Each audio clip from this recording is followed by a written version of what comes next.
Plot बिकला बेलू आमको ये आज जो आमको गोटे रिलायबल सोर्स सूचना मिलला जे इटा विषम कटक ब्लॉक रो दुर्गी पाखे गोटे गोदाम रे धान इलीगाली स्टोरेज अच्छी से हिसाब से तहसीलदार विषम कटक वीडियो आमर विषम कटक वीडियो इंस्पेक्टर मुझे एडिशनल सीएसओ गुणपुर आसिक रेड करूँ रेड रे आम वेरीफाई करूँ कई क्लेमेंट जी आसछंती किंतु तांकर डॉक्यूमेंटेशन नहीं तेणु से गोदाम रे जो स्टॉक अच्छी अराउंड 400 पैकेट धान अच्छी बर्तमान वेमेंट हम से सीजर होची वेमेंट हम एवं ताको आम जिमानामा दबु से काम चली यहाँ 400 पैकेट धान सीजर होची। सर आगो जदि एमती धरपकड़ रहे धान जो चाषी मन रखी था कौन पदक्षेप नब सरकार आ गवर्नमेंट कौन विधि व्यवस्था रही कि चाषी तार स्टोरेज पाई सर नहीं धान एथरक गवर्नमेंट जेहेतु आप जानते एमएसपी उपरे आहरी 800 टंका पर क्विंटाल से माने बोनस अतिरिक्त दौरान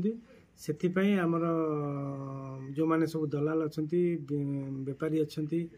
सब अवॉइड करके डायरेक्ट चाषी केमती उपकृत हम से गवर्नमेंट चाहूँगी जे यही माने जो माने धान स्टोरेज कर धान गुड़ा को धरपकड़ करने इवेन बॉर्डर धान आसिले अटक से मर्म आज गोटे सेमती इनफर्मेशन आसाला जे यहाँ कौन सी इलीगाली स्टोरेज अच्छी बोली से हिसाब से आम आसीचु चाषी धान जोड़ा चाषी धान से प्रमाण देवे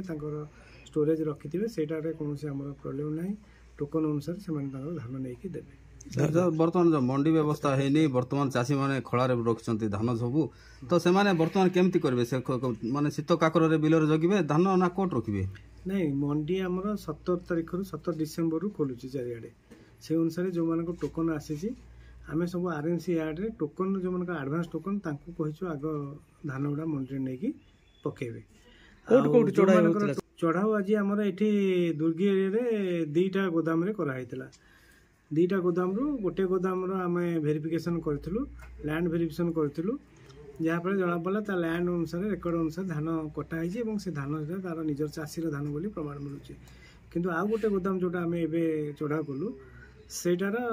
एविडेंस ना तेणु से धानटा को आम पाखापाखि 400 बस्ता सीजर कर। धन्यवाद।